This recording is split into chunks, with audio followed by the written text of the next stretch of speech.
Ça s'appelle des cancers.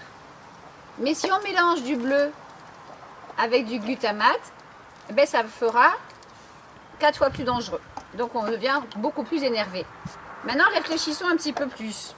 Qu'est-ce qu'il y a dans les bonbons mous qui sont par exemple comme ça ou comme ça? Ça c'est très très mou. Là nous avons ici un requin.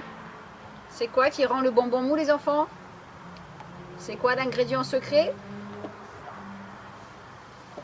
De la gélatine de porc. Alors je vais vous montrer ce que c'est. Quand vous mangez des bonbons, vous mangez ça. C'est la peau de cochon. Et c'est des tonnes de peau de cochon recyclées en bonbons. Des tonnes et des tonnes. Ça coûte pas cher. Donc on transforme cette peau de cochon en poudre dans une usine en Europe. Et puis après, on y rajoute des colorants, du sucre, des acides.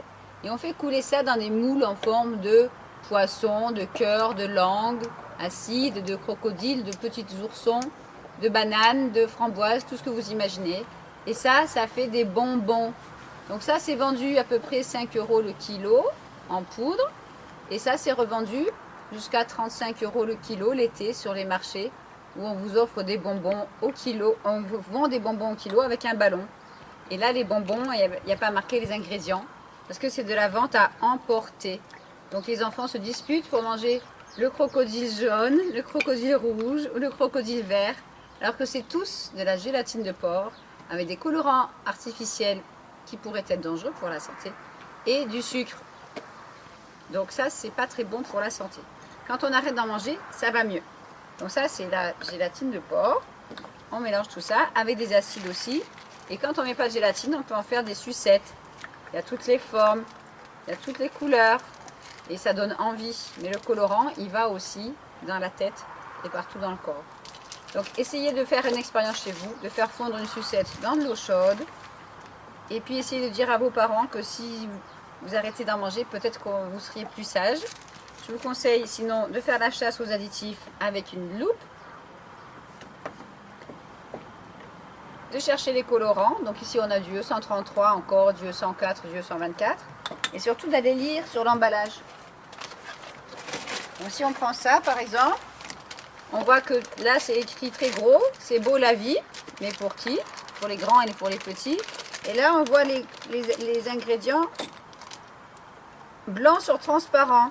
Donc on voit qu'il y a bien marqué sirop de glucose, sucre, ça fait grossir et ça fait des caries, dextrose, amidon, c'est souvent du transformé de maïs, de soja, acide citrique, ça abîme les dents aussi, et il y a aussi des arômes, donc le vilain glutamate, et des colorants, on en a 6 là, on a E104, E110, E122, E129 et E131 plus E153. Donc s'il vous plaît, dites bien à vos mamans que ces E, ce ne sont pas des vitamines E comme certaines mamans pensaient en France en 2004. Ce sont des colorants artificiels dangereux pour la santé. Si on en mange de temps en temps, on va dire une fois par semaine et encore, à la limite, ça peut aller. Mais il y a des enfants qui en mangent tous les jours et des grands enfants qui ont 14, 15, 16 ans qui mangent des gros sachets tous les jours pendant les vacances. Donc si vous voulez éviter certaines maladies, prenez autre chose que ça, par exemple, des fruits secs. Là, on a des raisins secs, des dattes. Et si vous avez la chance d'avoir un déshydrateur, vous pouvez vous faire des petits bonbons aux fruits. Ça, c'est de la vraie fraise écrasée avec de la pomme et de la banane et séchée. Ou vous pouvez vous faire une sucette qui tâche la langue avec 2 ingrédients, des mûres et du miel. Si vous voulez en savoir plus, vous allez sur mon site santéendanger.net et vous pouvez m'envoyer un petit email et je vous enverrai les recettes. Et là, ça vous tâchera la langue, sans colorant artificiel, sans sucre ajouté et sans effet secondaire sur votre comportement et votre santé. Voilà les enfants, j'espère que vous avez bien compris et que vous allez répéter tous ces petits secrets à votre papa, votre maman, votre papy, votre mamie ou tous les adultes qui vont vous faire plaisir en vous achetant des cadeaux empoisonnés.